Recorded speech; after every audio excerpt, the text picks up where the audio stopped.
बंद चालू झालं. तर गाईज आमची जेवायची इच्छाच निघून गेली. ढाब्यावर थांबायचंच नाही कुठं. गपचूप आता आम्ही चाललो रॉयल पामला व्हिजिट करू. पण इथूनच वरती जायचं होतं आय थिंक. नाही रे नाही दिसले मग बरं वाटलं, थोडं मनाला शांती भेटली. कारण सर्वांना माहितच असेल जे मुंबईत राहतात की गोरेगाव आरे कॉलनी कसं आहे ते बाकी तुम्हाला सर्वांना माहितच असेल. तर मेन कसं आहे माहितीये का, तिथे ना बॅन आहे जायचा, तिथे बंद आहे. पण बॅन नाही बोलू शकत, बंद आहे. हा बंद आहे तिथे, कोण जात नाही. तरी आपण चाललोय आज. चाललोय तिथे. वैभव तू काय बोलत होता मग अशी मम्मीचं? मम्मीला फोन करून सांगतो. मम्मीला फोन करा ना आताच सांगा, आलो तर तुझा नाही तर भूताचा.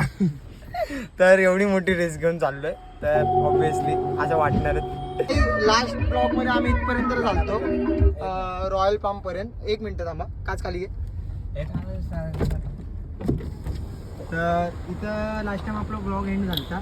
तर तुम्ही सगळे बोललेले की इथं जायचंय, तर आता इथून पुढं लेफ्टनी वरती जायचं होतं असं तुम्ही बोलत होते. तर पण ऍक्च्युली सीन असं आहे की गाडी चढायच्या म्हणजे करत पाठायला गाडी नाही पुढे जाते. टाकतो मी काय बोलतो, कोणी पुढे बसणार आहे का?